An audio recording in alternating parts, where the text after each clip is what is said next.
Assalamualaikum warahmatullahi wabarakatuh. Perkenalkan, nama saya Sulamba dengan NIM 2165096. Baik, pada video kali ini saya akan menjelaskan tentang jenis-jenis kejahatan cybercrime dan cyberlaw.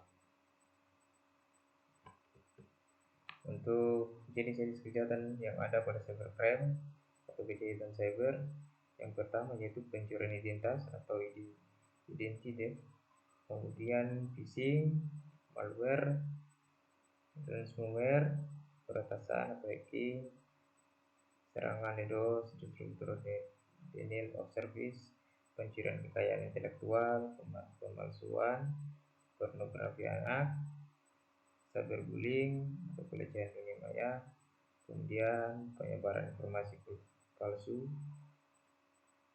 peretasan email, pengintaian, penggelapan, kejahatan keuangan online, pelanggaran privasi, pencurian akses, kejahatan seksual, pemerasan online, kejahatan sumber daya komputer. Kemudian di sini masuk pembahasan jenis kejahatan cyber. Yang pertama, pencurian identitas atau identity. Pencurian identitas atau dalam bahasa Inggris disebut identity theft adalah tindakan ilegal di mana seseorang atau sekelompok individu mencuri dan menggunakan informasi pribadi seseorang tanpa izin untuk keuntungan mereka sendiri. Informasi pribadi yang bisa dicuri termasuk nama, alamat, kartu kredit, nomor KTP, nomor asuransi sosial, dan informasi keuangan lainnya. Kemudian di sini contoh yang pertama tentang pemalsuan identitas. Ini contoh pertama tentang cybercrime Polda Jambi, kantongi identitas 6 pelaku sindik atau pemalsuan ektp di Dukcapil Kota Jambi. Tim penyelidik cybercrime di Treskrimsus Polda Jambi kantongi 6 identitas tersangka baru sindikat pemalsuan ektp di kantor dinas Dukcapil Kota Jambi. Hal tersebut diungkapkan oleh Kasubdit 5 Cybercrime AKBP Wahyu Bram.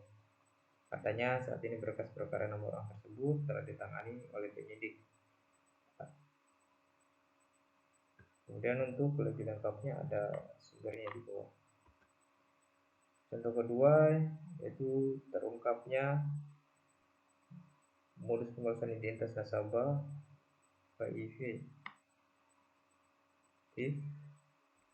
di Dukcapil Kampar. Terungkap modus pemalsuan identitas nasabah Federal Internasional atau terungkap modus pemalsuan identitas nasabah Federal International Finance atau FIF di Dinas Kependudukan dan Catatan Sipil. Disdukcapil ikut menjadi pihak terperiksa dalam kasus pemalsuan identitas untuk mengajukan kredit ke perusahaan pembayaran. Kemudian lanjut contoh ketiga, pemalsuan identitas. Di sini tentang Polda Bali ungkap kasus pemalsuan KTP di Pelabuhan Benoa, amankan 2 tersangka dan 1 DPO. Direktur Kepolisian Perairan dan Udara Polda Bali berhasil mengungkap kasus perkara administrasi kependudukan atau pemalsuan tanda penduduk atau KTP di kawasan Pelabuhan Benoa atau Pedungan Denpasar Bali. Kemudian lanjut, ini jenis kejahatan phishing, yaitu istilah yang digunakan untuk menggambarkan serangkaian tindakan yang bertujuan untuk memperoleh informasi pribadi seperti kata sandi, nomor kartu kredit, atau data pribadi lainnya dengan cara menipu atau memancing korban. Serangan phishing seringkali dilakukan melalui komunikasi elektronik seperti email, pesan teks, atau situs palsu yang meniru tampilan situs resmi. Contoh yang pertama tentang jenis kejahatan phishing. Korban phishing bernama Sylvia Yap yang kehilangan uang tabungan dalam rekening sebesar 1,4 miliar juga membuat pengaruh tugas menang. Seperti yang diketahui, perempuan juga menyusuri kendaraan asal Malang tersebut kehilangan uangnya setelah mengklik sebuah tautan yang disadarkan pernikahan. Kemudian lanjut contoh kedua ini saldo nasabah BSI Solo hilang 380 juta rupiah karena phishing. BSI Solo membenarkan kabar viral nasabahnya kehilangan uang tabungan hingga 378 juta lebih, namun mereka menegaskan hilangnya tabungan nasabah itu murni karena phishing, bukan karena maintenance sejak tahun lalu. Kemudian contoh ketiga yaitu salah satu pengalaman kurang mengenakan yang dialami seorang wanita ini. Wanita tersebut menjadi korban phishing usai dirinya mengisi sebuah link yang diberikan oleh nomor tablik kanalnya yang mengaku dari pihak bank, hingga semua tabungan tersebut menjadi rekening miliknya. Para pengalaman tersebut mengalami kerugian hingga mencapai 16 juta rupiah. Kemudian kejahatan jenis malware atau perangkat lunak berbahaya. Malware singkatan dari malicious software atau perangkat lunak berbahaya dalam bahasa Indonesia adalah istilah yang digunakan merujuk kepada berbagai jenis perangkat lunak yang dirancang untuk menyusup ke sistem komputer, perangkat seluler atau jaringan dengan tujuan merusak, mencuri informasi, atau menjalankan tindakan berbahaya lainnya tanpa izin atau pengetahuan pemilik sistem atau pengguna. Contoh dari jenis kejahatan malware yang pertama yaitu pejabat penegak hukum Amerika Serikat pada Selasa tanggal 9 mengumumkan FBI dan sejumlah mitra internasional telah berhasil melumpuhkan sarana Kakbot dan menyita mata uang kripto bernilai hampir 9 juta dolar yang merupakan hasil dari kegiatan ilegal dalam operasi. Kemudian contoh kedua terungkap modus pemalsuan identitas nasabah Federal International Organization, Dinas Kependudukan dan Catatan Sipil di Kampar.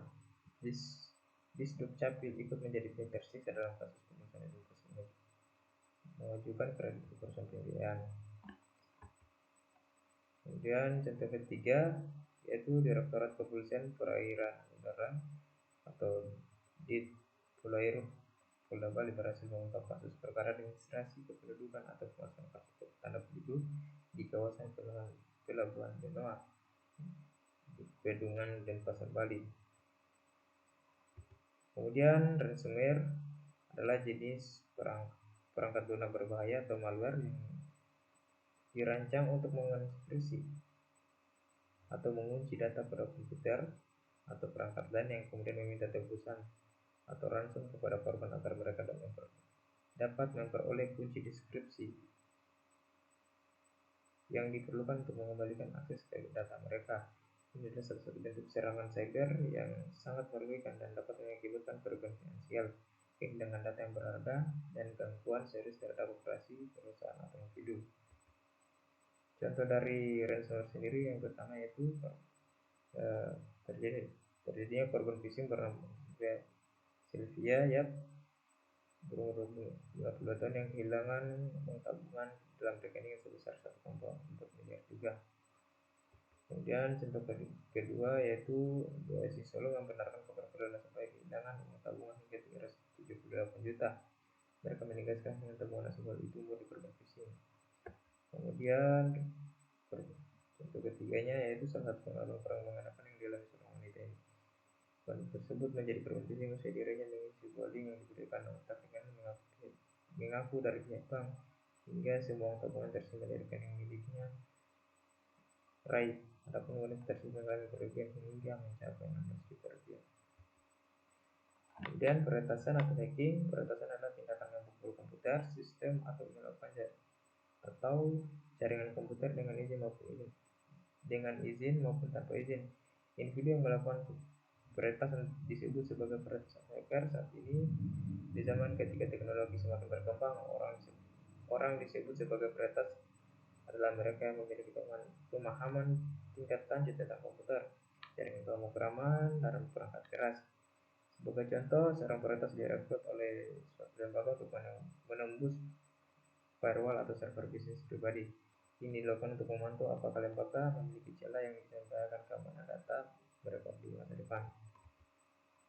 Kemudian contoh dari peretasan atau hacking yang pertama yaitu pada akhir Mei, situs milik Badan Penyelenggara Jaminan Sosial atau BPJS Kesehatan yakni diduga diretas.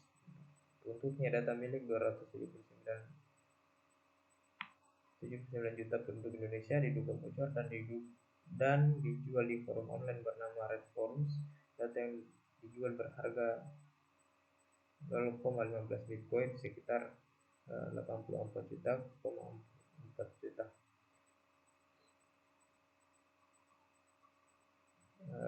Kemudian contoh kedua, selang 1 bulan tepatnya pada November 2021, hacker mengklaim telah membobol database milik Polri. Informasinya diumbar melalui akun Twitter Son pada 17 November 2021. Akun Son yang mengaku berasal dari Brasil. Ini adalah hacker yang sama sebelumnya melakukan aksi peretasan terhadap situs BSSN. Dalam tweetnya, hacker mengatakan ada 28.000 informasi pribadi dan login yang dicuri. Dia juga mencantumkan 3 tautan berisi sampel data yang diduga berasal dari database Polri.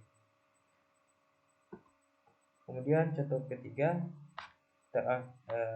akun YouTube milik Badan Nasional Penanggulangan Bencana atau BNPB juga diretas. Insiden peretasan ini terjadi pada Kamis tanggal 9 bulan 12 2021 lalu. Saat dihack, akun YouTube BNPB yang semula bernama BNPB Indonesia terpantau berubah menjadi @harum 2.0. Selain mengubah nama, hacker juga menggunakan akun YouTube BNPB untuk melakukan siaran langsung live streaming berjudul @harum CEO. Kemudian serangan DDoS. DDoS merupakan kependekan dari distribute denial of service atau dalam bahasa Indonesia dapat diartikan sebagai penolakan layanan secara terdistribusi. DDoS adalah jenis serangan yang dilakukan dengan cara membanjiri lalu lintas jaringan internet pada server, sistem atau jaringan. Umumnya serangan ini dilakukan menggunakan beberapa komputer host. Penyerangan sampai dengan komputer target tidak bisa diakses. Serangan DDoS menargetkan situs web dan server yang mengganggu layanan jaringan yang bertujuan untuk menghabiskan sumber daya aplikasi. Pelaku di balik serangan ini membanjiri situs dengan lalu lintas yang salah, sehingga fungsionalitas situs web menjadi buruk atau membuatnya offline sama sekali. Contoh yang pertama dari serangan DDoS yaitu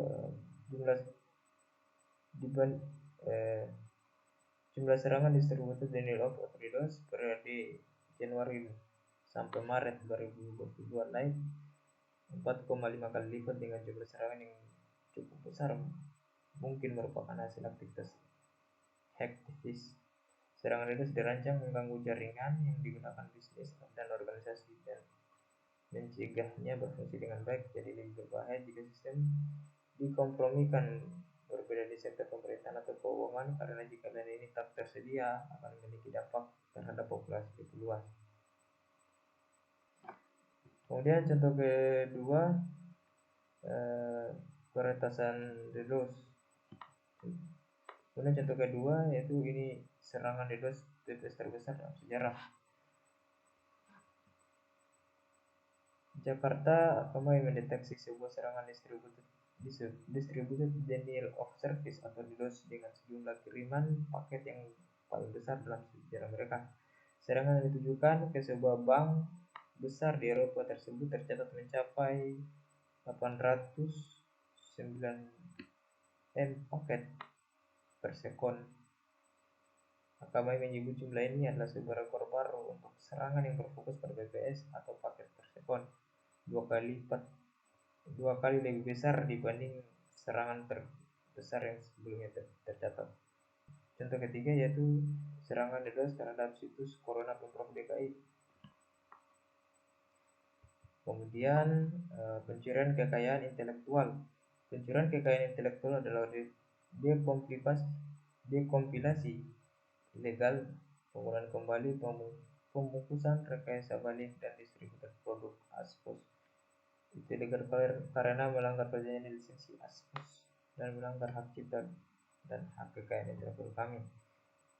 Contoh pertama yaitu bocorkan rahasia dagang racikan kopi. Hipin dihukum 1 tahun penjara karena membocorkan rahasia dagangan racikan kopi. Ex karyawan pabrik kopi CV Bintang Harapan itu dikenakan Undang-Undang Rahasia Dagang. Kasus Formula 1 kelahiran 30 November 1970 bermasalah dengan majikannya. Pada November 2009 ia mendatangi mes karyawan membujuk mereka pindah pabrik beberapa currency. CV Bintang Harapan terbujuk dan mereka pindah ke pabrik IP dengan bendera CV 3 miliar. Kemudian contoh kedua yaitu mantan teknisi yang dipecat setelah dituduh melakukan sabotase secara resmi menjadi whistleblower dengan memberikan informasi kepada US Securities and Exchange Commission. Informasi ini menjadi Tesla dalam menyesatkan investor dan menempatkan pelanggan dalam bahaya.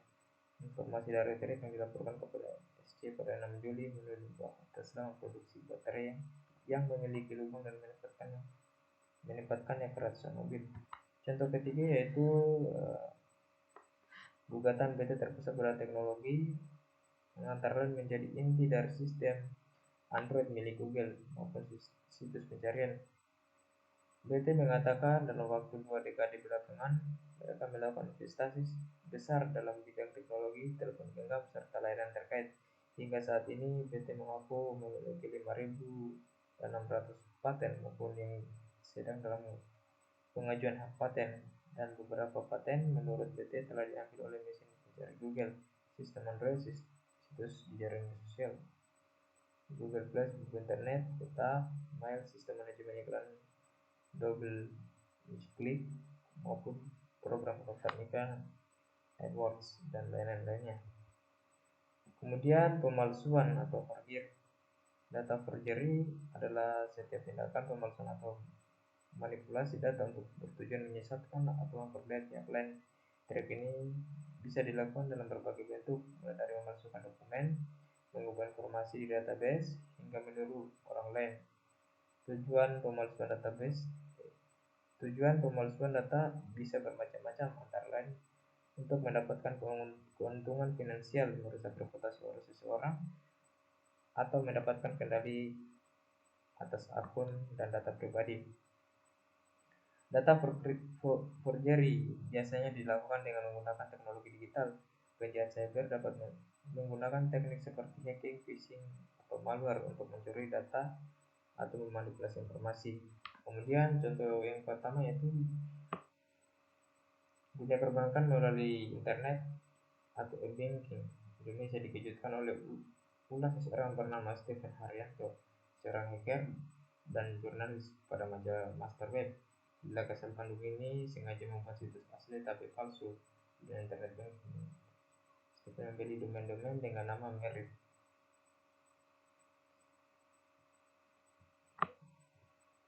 Dengan nama mirip itu HTTP dengan nama mirip situs asli internet banking BCA yaitu domain. Contoh kedua yaitu kejahatan kartu kredit yang dilakukan lewat transaksi online di Yogyakarta. Menangkap 5 karder dan mengamankan barang bukti bernilai puluhan juta yang didapat dari berkan luar negeri. Begitu juga dengan yang dilakukan mahasiswa sebuah perguruan tinggi di Bandung, Dwi Elesam. Akibat perbuatannya selama setahun, beberapa pembelajaran dirugikan sebesar 15.000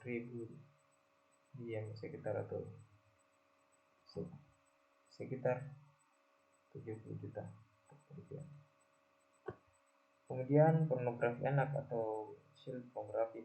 Pornografi anak adalah segala bentuk pornografi yang melibatkan anak atau melibatkan orang dewasa yang berperan atau bersikap seperti anak, sehingga dapat disimpulkan bahwa pornografi anak adalah pelibatan anak atau orang dewasa yang berperan atau atau bersikap seperti anak dalam penampilan gambar, sketsa, ilustrasi, foto, tulisan, suara, bunyi, gambar bergerak, animasi, kartun, percakapan gerak tubuh, atau bentuk pesan lainnya melalui berbagai bentuk media komunikasi atau pertunjukan di muka umum yang yang membuat yang memuat kecabulan atau eksploitasi seksual yang melanggar norma kesusilaan dalam masyarakat. Contoh yang pertama yaitu Kepolisian Negara Republik Indonesia atau Polri menangkap 8 tersangka kejahatan, eksploitasi dan distribusi materi pornografi anak dalam jaringan media sosial. Kasus ini berdasarkan dalam laporan polisi.